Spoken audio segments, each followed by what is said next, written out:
Oh, hello and welcome to the Spiritual Tradie podcast. Monica Shepard, how are you? I'm really well, thanks, Dan. Thank you for having me. No problems. Where are you? I live in Melbourne, and The lockdown city. that's the one. Wow. Stage Yeah. 4 today, right? I haven't checked the news yet, but yeah, there was a big possibility. Mhm. Yeah. Look, I Crazy. grew up in Queensland actually, where it was sunny, but I'm sure that I'm here for a reason, and Mhm. just really feeling into that and really focusing. So Yeah. So, yeah. so you were in Queensland, or you were meant to be? I grew up there and Right. where it was sunny. So, but now I am I'm treasured to be in cold lockdown city. Yeah. Yeah, but it's interesting. So many people I've spoken to, they actually feel quite okay about this. Yeah. Yeah. Yeah. It's a mix. Yeah. It's a mixed response. There's some people that are okay, some people that are really angry. There's obviously a lot Mm, of frustration because a lot of people's businesses are, going mm, under as we speak because they're being restricted so much.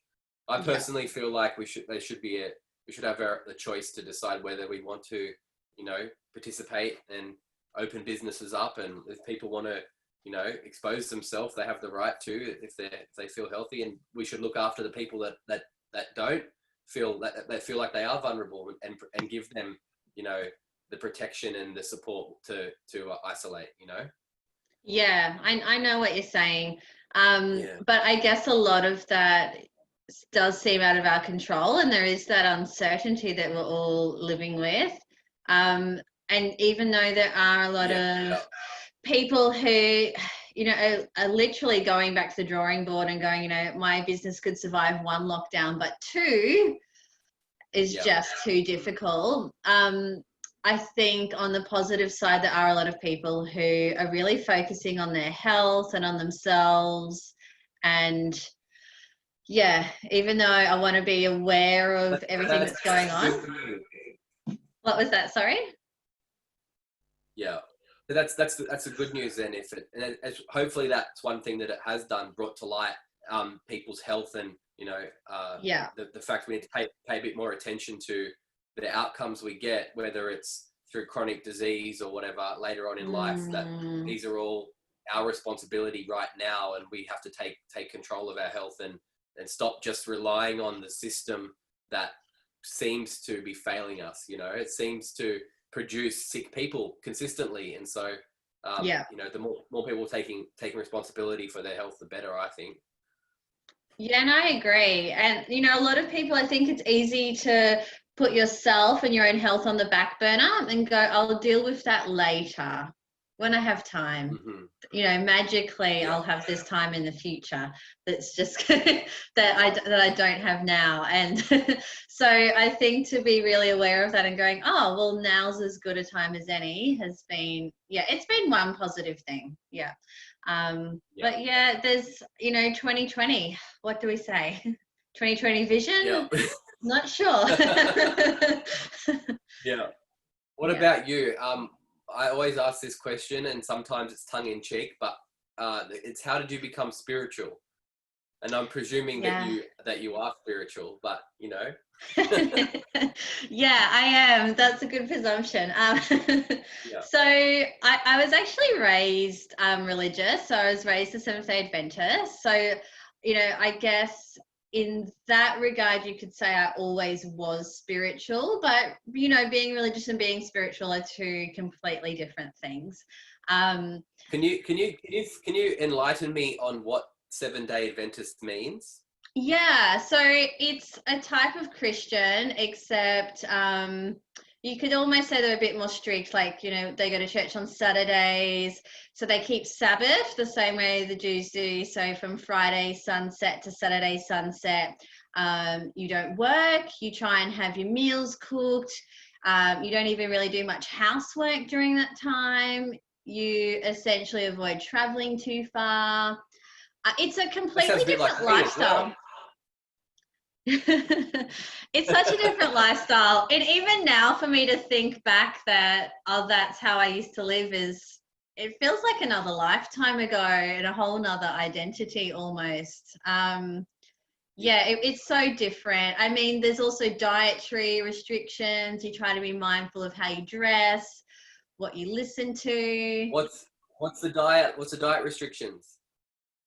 So you don't eat any unclean meats. I was always vegetarian because that was easier. But in general, even though a lot of Adventists are vegetarian, you just don't eat like prawns or ham or certain meats that they deem as not being clean, and no alcohol either.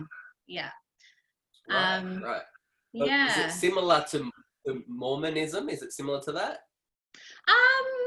Maybe a little bit. Maybe a little bit. Yeah, I don't Who think that knows? they would really like that point of reference, though. Yeah, good point. Good point. Yeah. Yeah. Yeah. Yeah. Yeah. So So I. you grew up like that? Yeah. So I grew up like that. I was married at 18 in the church, which is quite common. And when I was in my early 20s and I developed chronic fatigue syndrome, I became quite sick, and it just led me on a whole nother journey where I started to realize, oh, there are things that I believe that may not actually fit with this religion. And there's people living completely differently to me, and I'm actually okay with that. So it started that unraveling and that journey. And I almost became a bit of an atheist for a while, to be honest, learning, oh, hey, not everything that I've learned is true, and unraveling that. I'm like, well, maybe nothing is true. It just seemed like an easier thing at the time. Yeah. Very, very black or white. I went from this to that. And then living in central Queensland after that period of time was when I had really a big spiritual awakening. I mean, just that place in general where there's that rich Indigenous culture and the energy that's there. Rockhampton itself as a city is in a valley. So, the way a city is creates completely different energy, how it is geographically. And that's is that where you grew up, in Rockhampton? I actually grew up in Brisbane, a bit lower, Vegas, right. So just to get a bit of timeline, you moved to Rockhampton with your husband? No. So we were already divorced then. So when I left the church was when we got divorced. Yeah. Right. Yeah. So as the religion faded, so did that marriage. Yeah, the two couldn't really survive each other. Yeah. Right. And then what drew you to Rockhampton? I think just a little bit of wanderlust, just dipping my toes in the water a little bit, just a little bit further away from where I grew up, but not too far. Yeah. And so tell us a bit more about the place, like the actual, you said it was in a valley and it was a spiritual place. I've never thought of it like that. That was my perspective. I'm sure there's people who live there have a different perspective. But I met a lot of really spiritual people at the time as well. And that's, when I started listening to a lot of Abraham Hicks, when I started reading the Celestial Prophecy, and when I just had a lot of experiences where I was like, okay, things might not be so black and white as religion or atheism. I do believe in source energy and universal energy, and I started to understand manifestation. And it's just been a beautiful journey since then. I feel like I'm always learning more about manifestation. I'm always learning more about universal energy and love, and heart opening that comes with that. Yeah.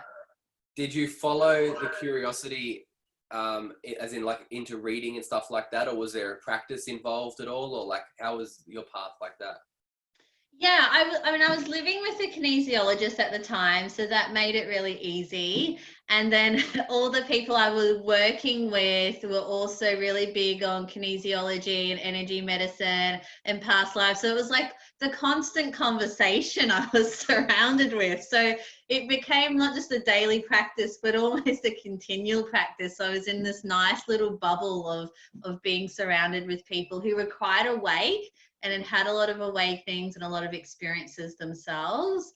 But yeah, definitely daily practices with meditation, with, you know, with everything I could listen to, and definitely big curiosity with what I started reading. You know, from one book to another, you know, it just kept going. Yeah.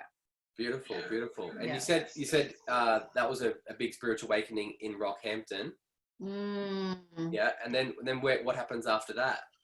The wanderlust continued. I was like, okay, all right. I'm like, where do I go next? Like, so Melbourne just seemed like a natural progression. Of course, I was like, I'm going to be here for 12 months, but it's been 8 years now. Right. Yeah, yeah, 12 months just got extended a little. But yeah, I think from here, I think that spiritual awakening has just continued, and the practices have continued as well. Like, I've learned a lot about breath work as well. By the time I was here as well, I finished my naturopathy degree.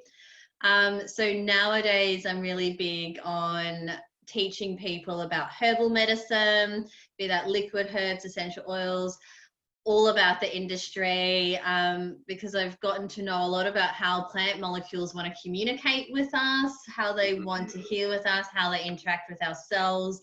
And that's kind of how, in my everyday work, I blend science with spirituality as well, because there's almost like this God molecule, you could say, that exists in nature in the plant kingdom.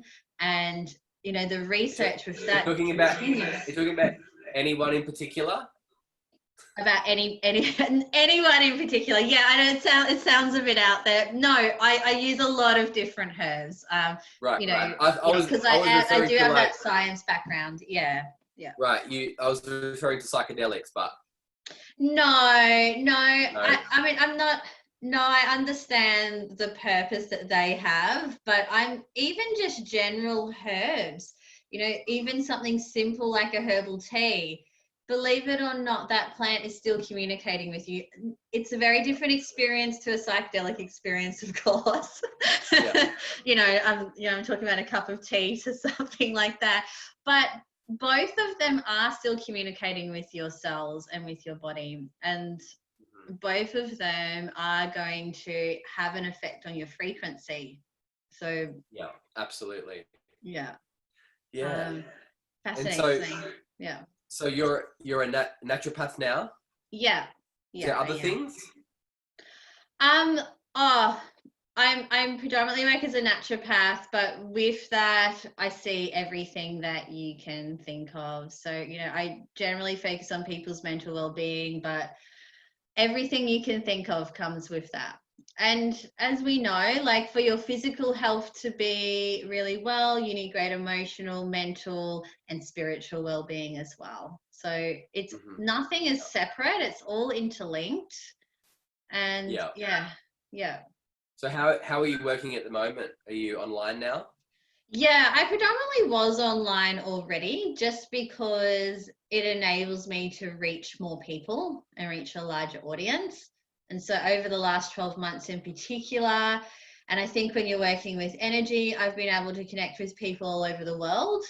And I can feel as close to somebody who is halfway across the world as somebody who lives next door to me if our energy aligns. So I think that that's one of the beautiful things about technology now. Yeah, it is. It's really good. Yeah. Yeah. And so what else? What else do you want to know? Tell me some stuff. Okay. Yeah, I'm just thinking. Yeah, I mean, before lockdown, I was doing a lot of women's circles as well, which were really beautiful. I think that men's circles as well is that bringing back that primal need for connection, that primal need to grow from each other as well, and where we can have similar experiences and find out what's helped somebody else learn and grow, and be that mirror for you as well, you know, where you can only see so much of your own perspective, but then somebody else can just help you grow and have a bit more insight. So that's also really beautiful. Yeah. Something I enjoy doing. They're on hold for the minute, I guess. Yeah, for the minute. I mean, you can do circles online, but there is something beautiful and really visceral about doing it in person as well. Yeah, Yeah, yeah. yeah. So Yeah, so that's what just, about yeah, what about, yeah. what about usually it's my last question, but what about your favorite spiritual wisdom or quote? I always love that what you seek is seeking you. By Mhm. Rumi, and it's so simple. And I was just having discussion with a friend last night where I'm like, I've heard this quote for years and I've mentally known it, but I feel like recently I feel it too. So it's that, and I think when you think about manifestation, and I always think of it as, holding on to just a thought or a vision for 17 seconds and letting it go, thinking about how you'll feel when you're in that job or in that place, for example, that you want to be in. And that's nice, but it's also that belief of going, the universe is balanced, and what I'm seeking also seeks me too. So whether it's that job or that relationship, that job also wants you, that relationship also wants you as well. So yes, you do your work and whatnot else, but sometimes you allow these things to also find you. You don't always have to go looking for them. And especially I think being female and being back in that feminine energy sometimes, or of just being able to receive, where in the business world it's always like, rush, go, go, go. Yeah, I think it's really beautiful to remember that what you seek is also seeking you. So it's certain, and that's a really nice vibration to be in. Yeah. Yeah, that is really great. It takes the pressure off too. Yeah, anything that takes the pressure off. Yeah. Yeah. Yeah. It Yeah. is always really beautiful. Yeah. Yeah. But I mean, I also meditate daily. I think being really busy and being a single mom as well, like my time is limited. And when I come back to, what's going to keep me sane and keep me going. And even at times where I'm like, okay, I may not have, an hour even to exercise today, I don't ever let go of my meditation. That's one Mhm. thing that is just non-negotiable. Yeah. Yes. Yeah. Beautiful. How many babies do you have?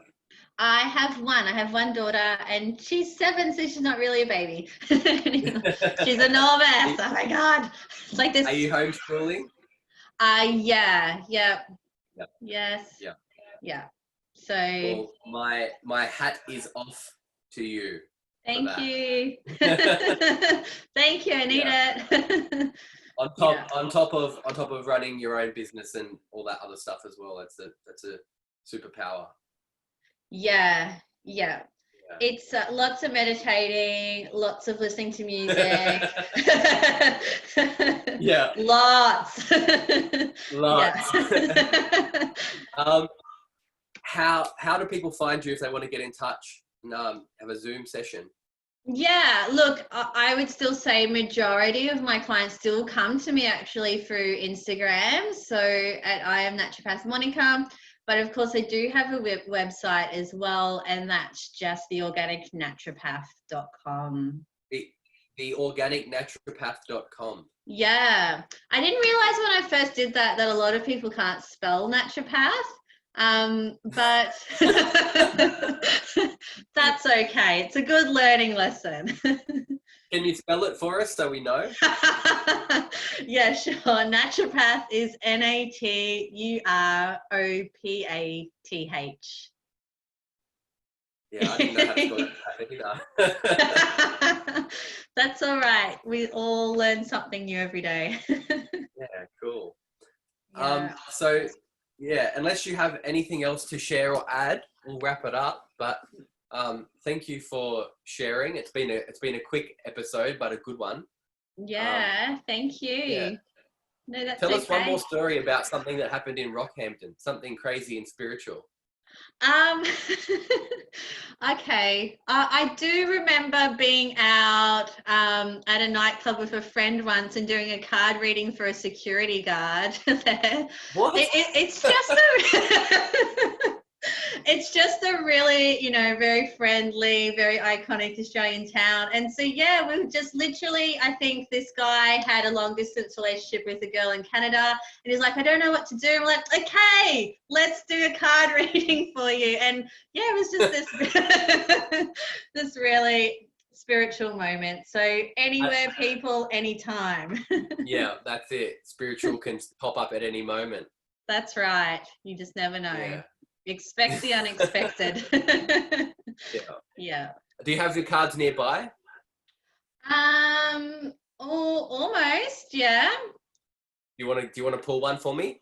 Yep, hold on 1 second.